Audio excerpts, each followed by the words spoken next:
Well, good evening tonight. It's a little bit cool out here in this little trailer of mine, but we had a good week. We spoke 3 messages, and I believe the Lord was in all of it that we did. We used the scripture at the end of Matthew 25, about 5 verses. Jesus had been talking to the disciples for some 85 verses. And then he was closing out his words. And I want to read these to you real quick. It says, and these was the closeout words now. It says, "For I was hungered, and ye gave me no meat. I was thirsty, and you gave me no drink. I was a stranger, and ye took me not in. Naked, and ye clothed me not. Sick, and in prison, and ye visited me not."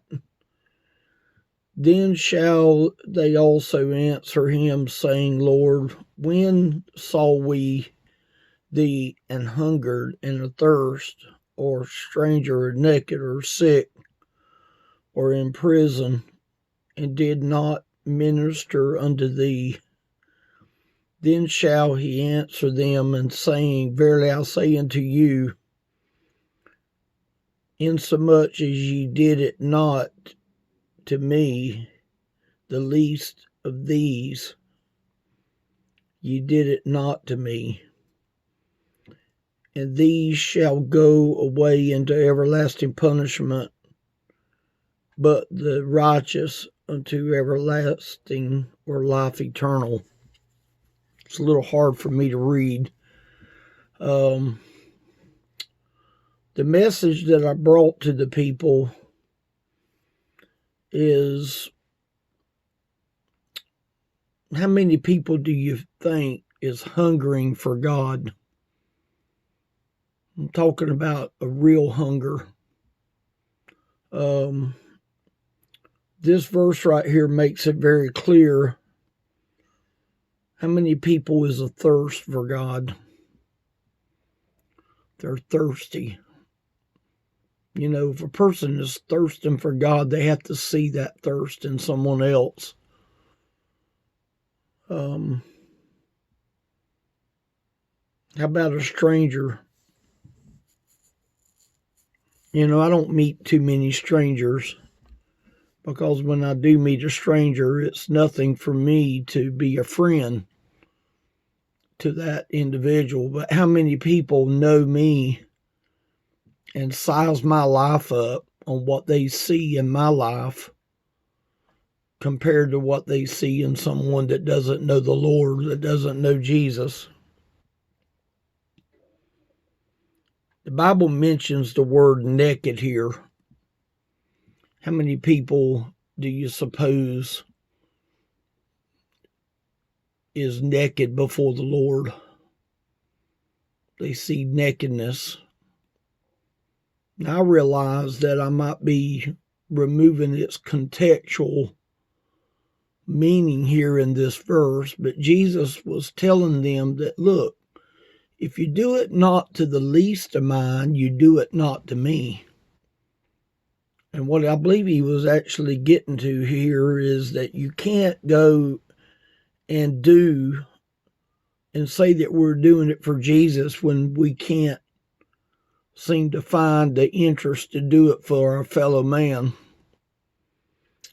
He goes on to say here, or sick and in prison. How many people is sick spiritually?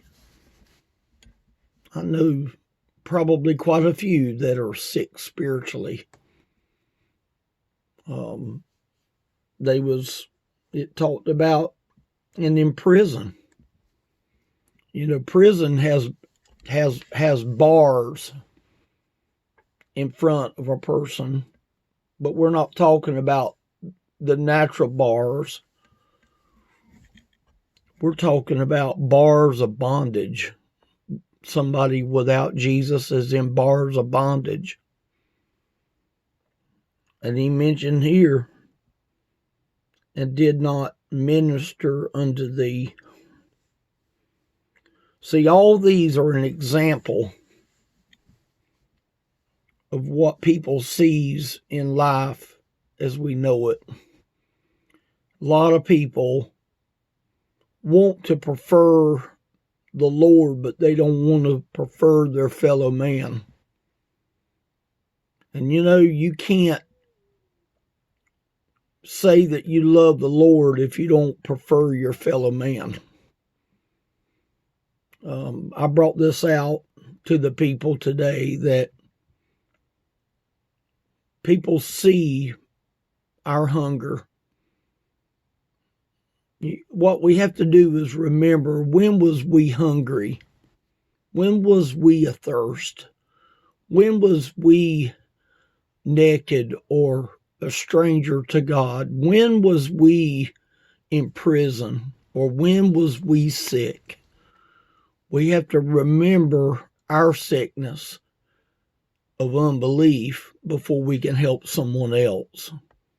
That was the message this week. I hope that made it pretty plain. Thank y'all for listening.